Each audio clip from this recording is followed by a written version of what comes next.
പ്രിയപ്പെട്ടവരെ, എല്ലാവർക്കും നമസ്കാരം. ഇന്ന് നമ്മൾ ചർച്ച ചെയ്യുന്നത് ഈ സമീപ കാലഘട്ടങ്ങളിലെല്ലാം വളരെ വലിയ ഒരു പ്രശ്നം തെരുവ് നായയുടെ ശല്യമാണ്. അതിരൂക്ഷമായ തെരുവ് നായയുടെ ശല്യം സമൂഹത്തിൽ പടർന്നു പിടിച്ചിരിക്കുകയാണ്. പ്രത്യേകിച്ച് സ്കൂളിലേക്ക് പോകുന്ന, കോളേജിലേക്ക് പോകുന്ന നമ്മുടെ കുട്ടികളെയും സ്ത്രീകളെയുമാണ് അധികമായി തെരുവ് നായ്ക്കൾ ആക്രമണത്തിന് ഇരയാക്കുന്നത്. അപ്പോൾ ഈ അക്രമം എത്രയും പെട്ടെന്ന് തുടച്ചു നീക്കേണ്ടത് നമ്മളുടെ എല്ലാവരുടെയും ആവശ്യമാണ്. നിയമങ്ങൾ എന്ന് പറയുന്നത് മനുഷ്യൻ്റെ സുഖജീവിതത്തിന് വേണ്ടി, സ്വൈരജീവിതത്തിന് വേണ്ടി മനുഷ്യനാൽ നിർമ്മിക്കപ്പെട്ടതാണ് നിയമങ്ങൾ. ഈ നിയമങ്ങൾ മൃഗങ്ങൾക്കല്ല. കാരണം നിയമമുണ്ടാകുമ്പോൾ ഈ നിയമപാലകർ എന്ന് പറയുന്ന ആളുകൾ എങ്ങനെയാണ് ഉണ്ടായത്? ഈ നിയമം മനുഷ്യരുണ്ടാക്കിയ ഈ നിയമങ്ങൾ മനുഷ്യർക്കിടയിൽ പാലിക്കപ്പെടുന്നുണ്ടോ എന്ന് പരിശോധിക്കുന്ന, ആ നിയമം പാലിക്കപ്പെടുത്തുന്ന ആളുകളാണ് നിയമപാലകർ അല്ലെങ്കിൽ പോലീസ്. പക്ഷേ മൃഗങ്ങൾക്ക് നിയമമുണ്ട് എന്നുള്ളത് മൃഗങ്ങൾക്കേ അറിയില്ല. അവിടെയാണ് പ്രശ്നങ്ങൾ അതിരൂക്ഷമാകുന്നത്. കാരണം മനുഷ്യനോട് സ്നേഹമില്ലാത്ത പലരും മൃഗസ്നേഹത്തെക്കുറിച്ച് വാതോരാതെ സംസാരിക്കുന്നത് സമീപ കാലഘട്ടങ്ങളിൽ നമ്മൾ കണ്ടുകൊണ്ടിരിക്കുകയാണ്. അതിക്രൂരമായി ഈ തെരുവ് നായ്ക്കളുടെ ശല്യം കൊണ്ട് ജീവൻ നഷ്ടമായ ഒരുപാട് പേരെ നമുക്കറിയാം. നവമാധ്യമങ്ങളിൽ ഓരോ ദിവസവും വരുന്ന റിപ്പോർട്ടുകൾ നമുക്കറിയാം. നഷ്ടപ്പെട്ടവർക്ക് മാത്രമേ നഷ്ടബോധത്തിൻ്റെ തീവ്രത അറിയുകയുള്ളൂ എന്നുള്ളതാണ് മറ്റൊരു സത്യം. ഈ നിയമങ്ങൾ ഉണ്ടാക്കുന്നവർ, ഈ മൃഗസ്നേഹം പറയുന്നവർ, അവരുടെ കുടുംബാംഗങ്ങൾക്കോ അവർക്കോ യാതൊരു പ്രശ്നങ്ങളുമില്ല. അവർ മണിമന്ദിരങ്ങളിൽ നിന്ന്, കൊട്ടാരങ്ങളിലിരുന്ന് കൽപ്പനകൾ പുറപ്പെടുവിക്കുകയാണ്.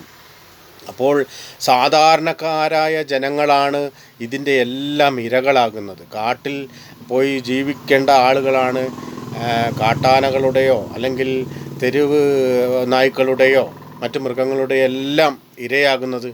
ശരി, ഓക്കെ, ശരിയാണ്. കാട്ടിലേക്ക് നമ്മൾ പ്രവേശിക്കുമ്പോൾ അവരുടെ വന്യമൃഗങ്ങളുടെ ആക്രമണത്തിന് ഇരയാകുന്നത് സ്വാഭാവികമാണ്. അതിന് കാട്ടിലെ ജന്തുക്കളെ നമുക്ക് പഴിചാരാൻ കഴിയില്ല. പക്ഷേ അവറ്റകൾ ഗുരുതരമായ രീതിയിൽ മനുഷ്യൻ്റെ നിത്യജീവിതത്തിലേക്ക് നമ്മുടെ പ്രാന്തപ്രദേശങ്ങളിലെല്ലാം ഇറങ്ങി വന്ന് മനുഷ്യ ജീവിതത്തിന് വിഘാതം സൃഷ്ടിച്ചുകൊണ്ട് ശല്യമാകുമ്പോൾ നാം എന്താണ് ചെയ്യേണ്ടത്? അതെല്ലാം മനുഷ്യർ ഒത്തൊരുമിച്ച് ഇതിനെ എതിർത്താൽ മാത്രമേ നമുക്കെല്ലാം രക്ഷയുള്ളൂ. മനസ്സിലായില്ലേ? അപ്പോൾ ഈ തെരുവ് നായ എന്ന് പറഞ്ഞ ഒരു നായ ഇല്ല. അത് ഓരോരുത്തരും അവരവരുടെ വീട്ടിലെ അംഗങ്ങളുടെ ഇഷ്ടപ്രകാരം ഒരു നായയെ വളർത്തുകയാണ് ചെയ്യുന്നത്.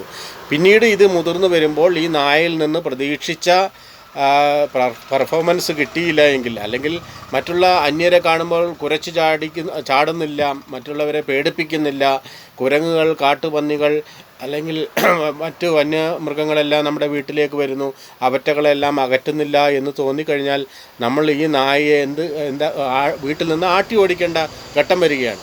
അങ്ങനെ ഇത് തെരുവിലേക്ക് ഇറങ്ങുകയും മറ്റു നായ്ക്കളുമായിട്ട് കൂടിച്ചേരുകയും അങ്ങനെ ഭയങ്കരമായ പ്രത്യുൽപാദനം നടക്കുകയും കൂട്ടമായിട്ടൊന്ന് മനുഷ്യർ തിങ്ങിപ്പാർക്കുന്നത് പോലെ തെരുവ് നായകൾ ഉണ്ടാകുകയും ചെയ്യുകയാണ്.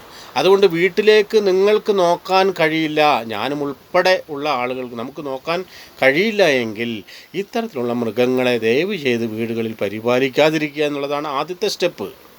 പിന്നീടാണ് നിയമങ്ങളും മറ്റുള്ള കാര്യങ്ങളും നമുക്ക് ചർച്ച ചെയ്യാൻ പറ്റും. അപ്പം നമുക്ക് ഓരോരുത്തർക്കും ഈ ഒരു കാര്യത്തിൽ ഇടപെടാൻ കഴിയും. എങ്ങനെയാണെന്ന് ചോദിച്ചാൽ, നമ്മൾ ആരും തന്നെ അനാവശ്യമായി നോക്കാൻ കഴിയില്ല എങ്കിൽ വീടുകളിൽ നായയെ വളർത്താതിരിക്കുക.